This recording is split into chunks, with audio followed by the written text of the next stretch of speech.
பொய், பாதி கேடு. நியூஸ்ன்றது எதுக்காக? ஒரு காலத்துல நியூஸ்ன்றது எதுக்காக? நன்மைக்காக, நம்ம தெரிஞ்சுக்கிறதுக்காக, உலகத்தின் அறிவு பெற்றுக் கொள்வார். இப்ப நியூஸ் எப்படி ஆயிருச்சு? எல்லாமே கேட்சிங். என்ன கேட்சிங்? உங்களுக்கு உடனே படிக்க வைக்கிற மாதிரி.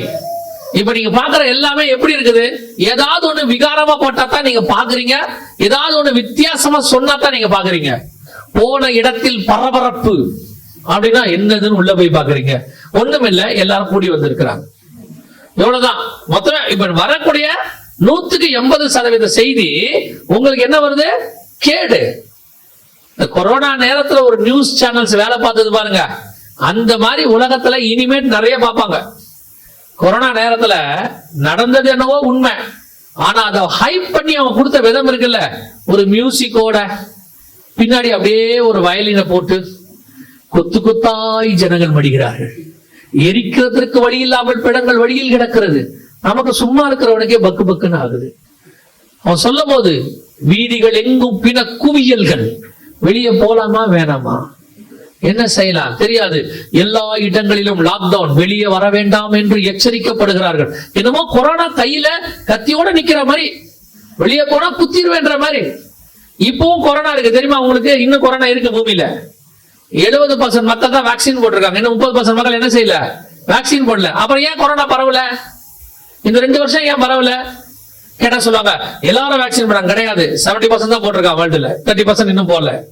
அப்புறம் எப்படி கொரோனா இப்போ அப்படியே அமைதியா இருக்கு? இப்பயாவது புரிஞ்சுக்கோங்க, இது ஒரு ப்ரீ பிளான்டு டிராமா அவங்க நடத்தி இருக்காங்க. இப்ப அடுத்தது நடத்த போறாங்க. டேட் வேற சொல்றான் பாருங்க, மே மாசத்துல இருந்து டிசீஸ் வருமா. அவன் படம் ரிலீஸ் பண்ற மாதிரி சொல்றான், இந்த வைரஸ் மே மாசத்துல இருந்து வரும். எப்படி சொல்றான் பாருங்க, கரெக்டா. எப்படி இவ்வளவு பர்ஃபெக்டா சொல்றாங்கன்னு தெரிய மாட்டேங்குது. ஆனால் இப்ப நீங்க இதை படிக்கிற நியூஸ் விசுவாசிகள், நீங்க பார்க்கும்போது ரொம்ப கேர்ஃபுல்லா இருங்க. வர்றது எல்லாம் உண்மையும் கிடையாது, பாதிக்கு மேல பொய். இன்னைக்கு அவனே போறான் அதே செய்திக்காரன், நாளைக்கு வேற ஒண்ணு போடுறான். அதே மாதிரி இந்த வாட்ஸ்அப்ல வந்த உடனே எல்லாத்தையும் ஃபார்வர்ட் பண்ணணும்னு ஒரு முடிவுக்கு வராதீங்க. சிலருக்கு ஃபார்வர்ட் ஊழியம்னு ஒண்ணு இருக்கு தெரியுமா உங்களுக்கு? அவனுக்கு வேலை ஏன் ஃபார்வர்ட் பண்றது, ஏன் ஃபார்வர்ட் பண்றோம், எதுக்கு ஃபார்வர்ட் பண்றோம் தெரியாது. வந்த உடனே அமைக்கி உடனே ஃபார்வர்ட் 5 பேருக்கு 10 பேருக்கு அனுப்புறது. எனக்கு ஒருத்தர் இருக்கிறாரு, ஃபார்வர்ட் பண்ணிட்டே இருப்பாரு. ஒரு நாள் கூப்பிட்டு கேட்டேன், இது என்ன பிரதர் ஃபார்வர்ட் பண்ணிருக்கிறீங்க? ரஷ்யான்னு போட்டுருந்துச்சே. ரஷ்யாவில் மழை பெய்யுது. அவருக்கு ரஷ்யான்னு பார்த்தோன்னே எனக்கு அமிச்சிட்டாரு. ஏன்னா நான் ரஷ்யாவை சார்ந்தவன் பாருங்க. ஏன் ஃபார்வர்ட் பண்றோம் தெரியாது. அதுல ஒண்ணு பார்த்த உடனே, அதுவும் யார பத்தியாவது கேவலமா ஒரு செய்தி வரட்டும், இமிடியேட்டா உடனே ஃபார்வர்ட். ஒண்ணு நல்லா தெரிஞ்சுக்கொள்ளுங்க, பொய்யை ஃபார்வர்ட் பண்ணுவதும் பாவம் தான். புரியுதா? ஆண்டவர் நம்மளை ஃபார்வர்ட் பண்ண சொல்றது என்ன தெரியுமா? நீங்கள் போய் சகல ஜாதிகளுக்கும் சுவிசேஷத்தை பிரசங்கிங்க. அவர் சொன்ன மெசேஜ் வேற. இப்ப நம்ம எதை பேசுறோம்? 2 வகையான மக்கள் இருக்கிறாங்க பைபிள்ல. நியாயாதிபதிகள் என்னாகமத்துல இருக்கோம். தேசத்தை சுத்தி பார்க்க போயிட்டு வந்தாங்களா, அதுல 10 பேர் என்ன செய்தி பரப்பினார்கள்? துர்ச்செய்தியை பரப்புகிறார்கள். நீங்க மெசேஜ ஃபார்வர்ட் பண்ணும்போது இந்த 2 கேட்டகரி வச்சுக்கோங்க, அவ்வளவுதான், வேற ஒண்ணுமே இல்ல. நான் நற்செய்தியை பரப்புகிறேனா, துர்ச்செய்தியை பரப்புகிறேனா? இயேசுவை பத்தி பரப்புனா அதுக்கு பேரு நற்செய்தி. அதை தவிர எதை பரப்பினாலும் அது துர்ச்செய்தி. அவ்வளவுதான், தேவையே கிடையாது. என்னத்துக்கு நீங்க பரப்புவீங்க? எதுக்கு நீங்க இன்னொரு ஊழியக்காரரையோ இல்ல ஒரு விசுவாசியோ இல்ல யார பத்தியோ ஒண்ணு வருது, உடனே பாத்தீங்களா, என்ன பாத்தீங்களா, நீங்க பாத்தீங்களா? உங்களுக்கு ஒருத்தன் அனுப்பினான், அவனை கூப்பிட்டு கேளுங்க, நீ பாத்தியா? இல்ல, அவர் அனுப்பினார். நீ பாத்தியா? இல்ல, அவர் அனுப்பினார். சரி, எவனோ ஒருத்தன் வீடியோ அப்லோட் பண்ணா, டே நீ பாத்தியா? இல்ல, கேள்விப்பட்டேன். எவனும் பார்க்கலைங்க. எல்லாம் யூகம், அடிப்படை. நீங்கள் பொய்யை பரப்புகிறவர்களா இருக்கிறீர்கள். எப்படி இருக்கிறீங்க? பொய்யை பரப்புகிறது. அதான் வசனம், நாள்தோறும் பொய்யையும் கேட்டையும் வர்த்திக்க பண்ணி அப்படின்னு சொல்லி நல்லா தெரிஞ்சுக்கொள்ளுங்க. 12ஆம் அதிகாரம் 1ஆம் வசனம் நம்முடைய காலத்துல என்ன செய்து நிறைவேறி கொண்டு இருக்கிறது. அதுக்கு அடுத்து மிக முக்கியமான ஒரு காரியத்தை சொல்றாரு, அசிரியரோடு கூட அவன் என்ன பண்றான்? உடன்படிக்கை. இது மிக முக்கியமான தீர்க்க தரிசனம். 4000 வருஷமா நடக்காத விஷயம் நம்முடைய காலத்திலே நடந்துச்சு. இஸ்ரவேல் அசிரியரோடு கூட உடன்படிக்கை பண்ணுச்சு. இங்க இருக்கு பாருங்க, இது இஸ்ரவேல் ஜனங்கள் அசிரியரோடு கூட உடன்படிக்கை பண்ணினார்கள். அசிரியன் கிங்டம் கூட அவங்க என்ன பண்ணாங்களா, உடன்படிக்கை பண்ணினார்கள். அதான் அசிரியர்கள்னா இந்த பக்கம் இருக்கக்கூடிய 7 நாடுகள் UAE சொல்றாங்க, அதோடு கூட இருக்கிற அரபு நாடுகள் எல்லாரோடையும் இஸ்ரவேல் சைன் பண்ணிச்சு. இஸ்ரவேல் அவங்களோட அரபு நாடுகள் இஸ்ரவேல் கூட என்ன செய்யாது, சேரவே சேராது. ஆனா இது சைன் பண்ணும் போதே நாங்க சொன்னோம், ஆப்போசிட்டா நடக்குது. ஒரு விஷயம் ஆப்போசிட்டா என்ன செய்யக்கூடாது, நடக்கூடாது. இஸ்ரவேலும் அரபும் எப்பவும் சண்டை போடுவாங்க, இல்ல சண்டை போடாம இருப்பாங்க. ஆனா 2 பேரும் என்ன செய்ய மாட்டாங்க, ஒன்னா சேர மாட்டாங்க. இப்ப இல்ல, நான் சொல்றது ஆபிரகாம் அபிமெலேக்கு காலத்துல இருந்து நான் சொல்றேன். அதுக்கப்புறம் ஈசாக்கு அபிமெலேக்கு, அதுக்கு பிறகு யாக்கோபும் இவன் லாபானும், அவன் சிரியா தேசத்துக்காரன், இவன் இஸ்ரவேல், அந்த சண்டை. அதுக்கு பிறகு இஸ்ரவேலர்களுக்கும் எகிப்தியர்களுக்கும் எங்கேயுமே இவங்க சேர மாட்டாங்க. நான் உலக சரித்திரத்துல 4000 வருஷமா பைபிள்ல உள்ளதை சொல்றேன். இவங்க ஒண்ணு சண்டை போடாம இருப்பாங்க, இல்ல அமைதியா இருப்பாங்க. உடன்படிக்கை பண்ணாங்கன்னா பிரச்சனை வந்துடும். இப்ப இவங்க உடன்படிக்கை பண்ணிட்டாங்க. 12:1 ஓசியாவின் புஸ்தகம் பைபிள் சொன்னபடியே 100% துல்லியமாக ஆமென்றும் ஆமென் என்றும் நிறைவேறுகிறது. இதெல்லாம் நடக்கக்கூடிய தீர்க்க தரிசனமே கிடையாது. அரபு நாடுகளோட இன்னொன்னு சொல்ல போனா 1948 இருந்து இஸ்ரவேல் என்பது அரபு நாடுகளுக்கு இருக்கக்கூடாத ஒரு நாடு. இப்பவும் சொல்றான் இருக்கக்கூடாது. ஆனா எப்படி அவன் போய் சைன் பண்றான், அவனோட சைன் பண்ணியாச்சு. வேதம் சொல்றது நிறைவேறிடுச்சு. அதை விட முக்கியம், அதுக்கு அடுத்த வார்த்தை சொல்லுது, எகிப்துக்கு எண்ணெய் கொண்டு போகப்படுகிறது. நம்ம எல்லாருக்கும் தெரியும், மத்திய கிழக்கு நாடுகள் தான் உலகத்துக்கு எண்ணெய் கொடுக்கும். நாம கூட சவுதி அரேபியால இருந்து வாங்குவோம், ஈரான்ல இருந்து வாங்குவோம், ரஷ்யால இருந்து வாங்குறோம். உலகத்துக்கே அவங்க தான் எண்ணெய் கொடுப்பாங்க. ஆனா பைபிள் சொல்றது இஸ்ரவேல் எகிப்துக்கு என்ன கொடுக்குமா, எண்ணெய் கொண்டு போகப்படும். இஸ்ரவேல் இருந்து எகிப்துக்கு எண்ணெய் கொண்டு போய், இந்த ப்ராபசி நடக்க வாய்ப்பு இருக்குதான்னு கேட்டீங்கன்னா ஒரு மனுஷீகத்துல சொன்னா வாய்ப்பே கிடையாது. ஏன்னா இஸ்ரவேலை பகையாய் பகைத்த நாடு யாருன்னா எகிப்து தான் ஃபர்ஸ்ட் நாடு. மோசே காலத்துல சொல்லல, அது அப்பத்துல இருந்து இருக்கு. இப்போ 1972 நாசர்னு ஒருத்தர் இருந்தாரு. அவர் சொன்ன ஸ்டேட்மெண்டே ஒண்ணுதான், இஸ்ரவேலை இல்லாமல் ஒழிப்போம்னு சொன்னார். இன்னைக்கும் எகிப்து இஸ்ரவேலுக்கு அகைன்ஸ்டா தான் இருக்கு. ஆனால் பைபிள் சொல்லுது இஸ்ரவேல்ல இருந்து எண்ணெய் எகிப்துக்கு கொண்டு போகப்படும். இதை எந்த வேத வல்லுநரை கேட்டாலும் வாய்ப்பு இல்லைம்பாங்க. 2021 நம்ம காலத்துல நம்ம கண்ணுக்கு முன்னாடி கொண்டு போகப்பட்டாகி விட்டது. லிபியதான் அந்த திட்டத்துக்கு பேரு. இஸ்ரவேலுடைய எல்லையிலிருந்து எகிப்துக்கு பைப் வழியா எண்ணெயை கொடுத்தாங்க. இதான் ஃபர்ஸ்ட் டைம் இஸ்ரவேல்ல இருந்து LPG போனது, லிக்விட் பெட்ரோலியம் கேஸ், அவங்களுக்கு கொண்டு போகப்பட்டது. ஆண்டவர் சொன்ன தீர்க்க தரிசனங்கள் 12ஆம் அதிகாரம் ஓசியாவின் புஸ்தகம் நம் கண்களுக்கு முன்பாக 100% ஆமென்றும் ஆமென் என்றும் நிறைவேறி விட்டது. இதெல்லாம் நடக்கக்கூடியதே கிடையாது. ஒண்ணு நல்லா தெரிஞ்சுக்கொள்ளுங்க, இந்த ப்ராபசி நம்முடைய காலகட்டத்துக்கு உரியது. அப்படின்னா நம்முடைய காலகட்டத்தை பத்தியும் பைபிளில் சொல்லப்பட்டிருக்கிறது. புரியுதா? நம்முடைய காலகட்டத்தை பத்தி என்ன பண்ணிருக்கிறாங்க, பைபிள்ல சொல்லி இருக்கிறாங்க. இது வரைக்கும் நீங்கள் நடந்ததை பாத்தீங்க. நீ நடக்க போற 2 விஷயத்தை சொல்லிட்டு நான் முடிச்சிடுறேன். இதுக்கப்புறம் நடக்க போகுது. வாசிங்க யோவேல் புஸ்தகம், அடுத்த அதிகாரத்துல இருக்கு. யோவேல் புஸ்தகம் 1ஆம் அதிகாரம் 6வது வசனத்தை வாசிங்க.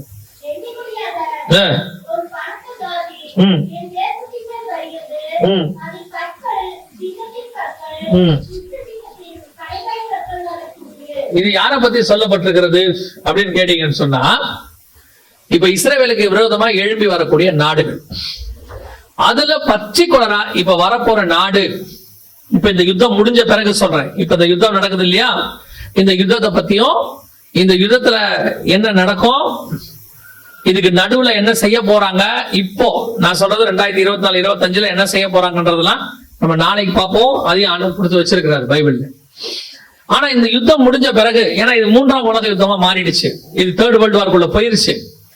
இனி மிகப்பெரிய பேரழிவுகள் அடுத்த 2 வருஷத்துக்குள்ள மிகப்பெரிய 3ஆம் உலக யுத்தம்லாம் ஸ்டார்ட் பண்ணிடுவாங்க. அப்படி ஸ்டார்ட் பண்ணி இதெல்லாம் ஒரு இடத்துல முடிஞ்ச பிறகு இஸ்ரவேலுக்கு விரோதமாக ஒரு பெரிய நாடு எழும்பி வரும். அது எந்த நாடு அப்படின்னு கேட்டீங்கன்னா 1ஆம் அதிகாரத்துல 6வது வசனத்துல சொல்லுது, எண்ணி முடியாத ஒரு பலத்த ஜாதி இஸ்ரவேலுக்கு விரோதமாய் எழும்பி வரும். இது யாரை பத்தி அப்படின்னு கேட்டீங்கன்னா 13ஆம் அதிகாரம் வெளிப்படுத்தின விசேஷத்துல 2வது வசனத்துல வசனம் தெளிவா சொல்லுது, நான் கண்ட மிருகம் சிறுத்தையை போல் இருந்தது, அதனுடைய கால்கள் கரடியின் கால்கள், அதன் வாய் சிங்கத்தின் வாய் அப்படின்னு. இங்க வசனம் வாசிச்சீங்கன்னா அதன் பற்கள் சிங்கத்தின் பற்கள். எதை பத்தி சொல்லப்பட்டிருக்கு அப்படின்னு கேட்டீங்கன்னா யூரோப்பியன் யூனியன் என்று சொல்லக்கூடியதான மிக முக்கியமான ஒரு வல்லரசு எழுப்பி வரப்போகுது. நல்லா கவனி. இப்ப யூரோப்பியன் யூனியன், இப்ப அமெரிக்கா, நாங்க இதை ஒரு 10 வருஷமா சொல்லிட்டு இருக்கிறோம், உங்களுக்கு தெரியும்னு நினைக்கிறேன். அமெரிக்கா வல்லரசு நிலைமையிலிருந்து கீழே விழும் அப்படின்னு 2004 இருந்து சொல்லிட்டு இருக்கிறோம். இப்ப அமெரிக்கா வல்லரசு நிலைமையிலிருந்து விழுந்துருச்சு. இன்னைக்கு அமெரிக்கா பண மதிப்புல 10வது இடத்துக்கு போயிருச்சு. அமெரிக்கா 10வது இடத்துக்கு போயிருச்சு. அமெரிக்காவை சின்ன ஏமன் நாட்டுடைய ஆட்கள்லாம் அடிக்க தொடங்கிட்டாங்க. அந்த கப்பல்கள் அடிக்கிறாங்க. முந்தியெல்லாம் அமெரிக்காவை கண்டா ரஷ்யாவே பயப்படும். இப்ப அமெரிக்காவை ஏமன்ற நாட்டுல இருக்கிற சின்ன குழு, ஹவுதி அப்படிங்கிற குழு அடிக்குது. அமெரிக்காவில் திருப்பி என்ன செய்ய முடியல, அவங்கள ஒழிக்க முடியல. முந்தியெல்லாம் அமெரிக்கா வச்சு அவங்களுக்கே தெரியும். 1991 சதாம் ஹுசேன் குவைத்தை பிடிச்சாரு. அதுக்கு அமெரிக்கா அடிச்ச அடியில கடைசி வரைக்கும் சதாம் ஹுசேன் எழும்பவே இல்லை. ஆப்கானிஸ்தானா இருக்கட்டும், அமெரிக்காவுடைய அந்த பலம் இன்னைக்கு போயிருச்சு. அமெரிக்கா வல்லரசு காலம் முடிஞ்சிடுச்சு. அமெரிக்காவுக்கு பதிலாக யூரோப்பியன் யூனியன் வரும். நீங்கள் இது எப்படி சொல்றீங்கன்னா பைபிள்ல சொல்லி இருக்குது, 10 நாடுகள் கூட்டமைப்பு வெஸ்டர்ன் யூரோப்பியன் யூனியன் இருக்கு. அடுத்து இதுல நீங்க சரி வெளிப்படவா எங்களுக்கு இதை எப்படி தெரிஞ்சுக்கலாம் அப்படின்னு கேட்டீங்கன்னா, இந்த 3ஆம் உலக யுத்தம் முடியும் போது யூரோ அப்படின்னு சொல்லக்கூடிய கரன்சி, யூரோ கரன்சி உலகத்தினுடைய மைய பணமா வரும். அதை நீங்கள் பார்க்கும் பொழுது இன்னைக்கு கொடுத்த செய்தி மனசுல வச்சுக்கோங்க, எழுதி வச்சுக்கொள்ளுங்க. யூரோ தான் டாலருக்கு பதிலாக அடுத்த பணமாக வரும். அது வரும் பொழுது நமக்கு மிக முக்கியமான காரியங்கள் எல்லாம் நடந்து முடிஞ்சிருக்கும். பூமியானது வேற நிலைமையில இருக்கும். இது நடக்க போற மிக முக்கியமான ஒரு சம்பவம். 2வது சம்பவம், இதுக்கு நடுவுல ஒன்று நடக்க போகுது. இதெல்லாம் உலகத்துல நடக்குது. எனக்கு எதுக்கு கேட்டீங்கன்னா, இந்த அடையாளங்களை வச்சுக்கிட்டு இதோடு கூட இன்னொரு சம்பவம் நடக்கும்னு ஆண்டவர் சொன்னாரு. அதுதான் நமக்கு தேவை. அதுக்காக தான் இந்த செய்தியை நாம பார்த்தோம். 2ஆம் அதிகாரம் யோவேல் புஸ்தகம் 16வது வசனத்தை வாசிங்க. 2:16 வாசிங்க. ஜனத்தை கூட்டுங்கள், சபையை பரிசுத்தப்படுத்துங்கள்,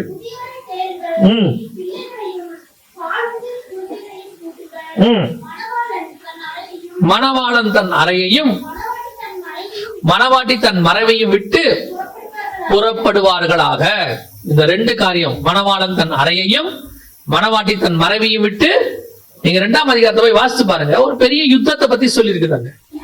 ஒரு பெரிய ஜனம் எழுப்பி ஒரு பெரிய யுத்தம் ஒண்ணு நடக்கும்னு. அந்த யுத்தம் எல்லாம் இப்போ ரெடியா இருக்கு. ஏஐ டெக்னாலஜி எல்லாம் ரெடியா இருக்கு. பைபிள்ல ஏஐ டெக்னாலஜி பத்தி எல்லாம் கொடுத்துருக்கு. நாம தான் படிக்காம விட்டுக்கிட்டு இருக்கிறோம். எல்லாம் செஞ்சு இந்த யுத்தம் முழுசா நடக்கும் பொழுது ஒரு காரியம் நடக்கும் பைபிள் சொல்லுது.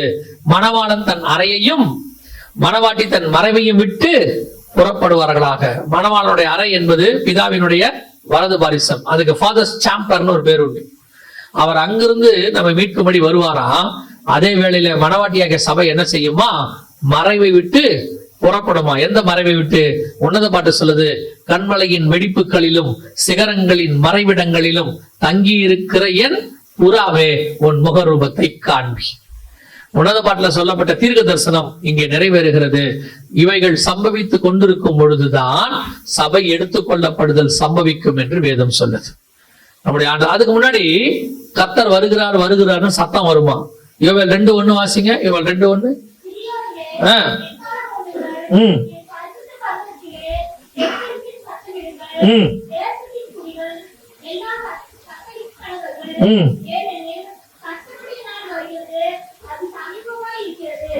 கர்த்தருடைய நாள் வருகிறது, அது சமீபமா இருக்கிறது அப்படின்னு சொல்லி என்ன கொடுக்கணுமா, எச்சரிக்கை கொடுக்கணுமா. உங்களுக்கு அனௌன்ஸ் பண்ண வேண்டாம், அறிவிப்பு கொடுக்க சொல்லல பைபிள். என்ன சொல்லுது? எச்சரிப்பு கொடுங்கள். நல்ல விசுவாசிகள் கவனிங்க, நான் முடிக்க போகிறேன். விசுவாசிகள் கவனிங்க. நீங்க ஆயத்தம் ஆனாலும் ஆகாவிட்டாலும் வருகிற வருகை வரும்.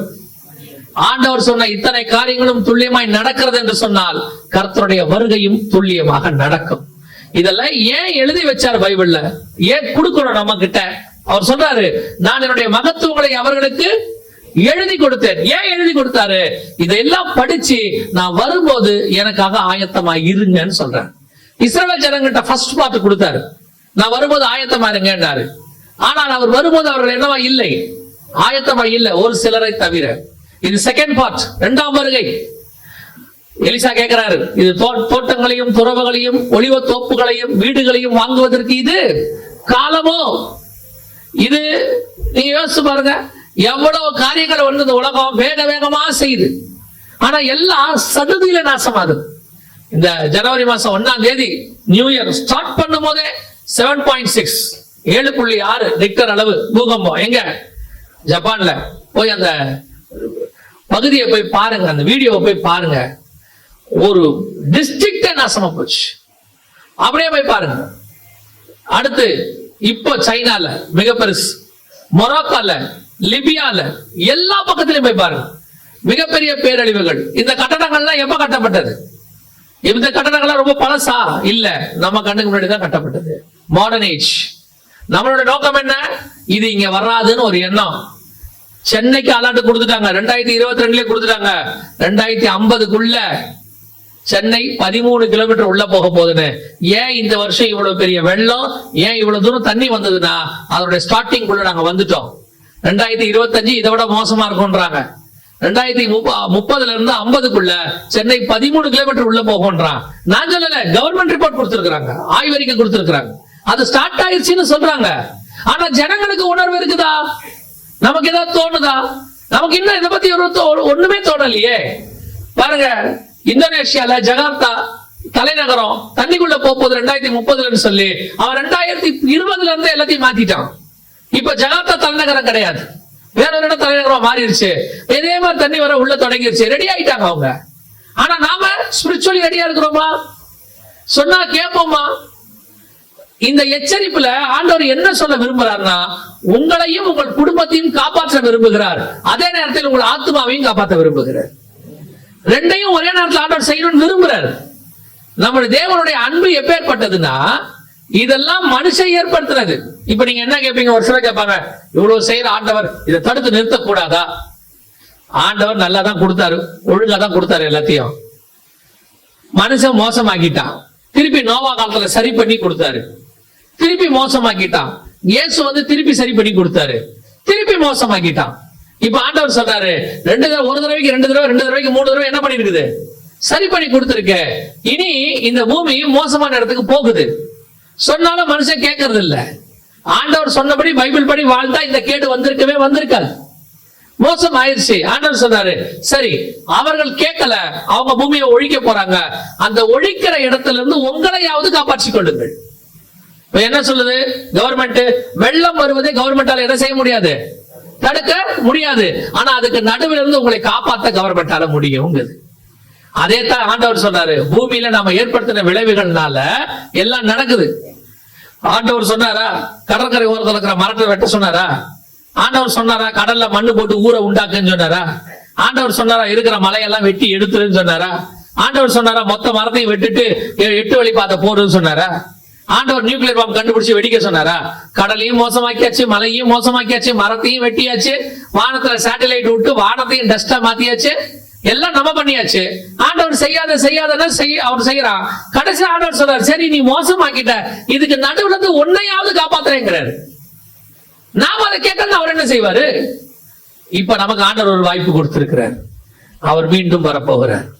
அவர் சொன்னபடி இதெல்லாம் நடக்கும் என்றால் அவர் வருகையும் சம்பவிக்க போகிறது. இதுல நாம் பங்கடைய பாத்திரவான்களா இருக்கிறோமா? அதான் கேள்வி. நமக்கு என்ன ஒரே ஒரு பெரிய கிஃப்ட் தெரியுமா? இது எல்லாம் தெரியாத வெளியே நாம் இல்லை, தெரிந்து அல்லது அறிவிக்கப்படுகிற இடத்தில் நாம் இருக்கிறோம். இதெல்லாம் தெரியாம சொல்லப்படாத இடங்கள் கொஞ்சம் இருக்குது. ஒரு இடத்துல கதா மந்திரி சொல்றான், அறிவிக்கிறவன் இல்லாவிட்டால் நான் எப்படி தெரிந்து கொள்வேன்? அறிவிக்கிறவர்கள் இல்லாத இடத்துல எத்தனையோ பேர் இருக்கிறாங்க. அவர்களுக்கும் அறிவிக்கிறதுக்கு கர்த்தர் வல்லமை உள்ளவராக இருக்கிறார். ஆனா உங்களுக்கு எனக்கும் அறிவிக்கிற இடத்துல உட்கார வச்சிருக்கிறாரு. எவ்வளவு பெரிய கிஃப்ட்! அப்ப நாம இதை கேட்கக்கூடியவர்களாக, ஆயத்தப்படக்கூடியவர்களாக, வரப்போகிற அழிவுக்கு நம்மையும் நம் குடும்பத்தையும் காப்பாற்றுகிறவர்களாக இருப்பதற்கு ஆண்டவர் நல்ல ஒரு வாய்ப்பு கொடுக்கிறார். நாம என்ன செய்ய போறோம்ங்கிறதான் கேள்வி. நன்மையும் தீமையும் நமக்கு முன்பாக வைக்கப்பட்டிருக்கிறது. நித்திய ஜீவனும் மரணமும் நம் கண்களுக்கு முன்பாக இருக்கிறது. எதை சோதரிக்க போகிறோங்கிறதா நம்முடைய கேள்வி. அல்லேலூயா. இதுல இருந்து தப்பிக்கிறதுக்கு ஒரே ஒரு வழிதான், வெரி சிம்பிள் வழி. ஆனா பாருங்க, இதுல இருந்து தப்பிக்கணும்னா கவர்மெண்ட் ஹெலிகாப்டர் எல்லாம் அனுப்புமா? இப்போ மீட்பு படையெல்லாம் பாத்தீங்கன்னா கோடிக்கணக்கில் செலவு பண்றாங்க.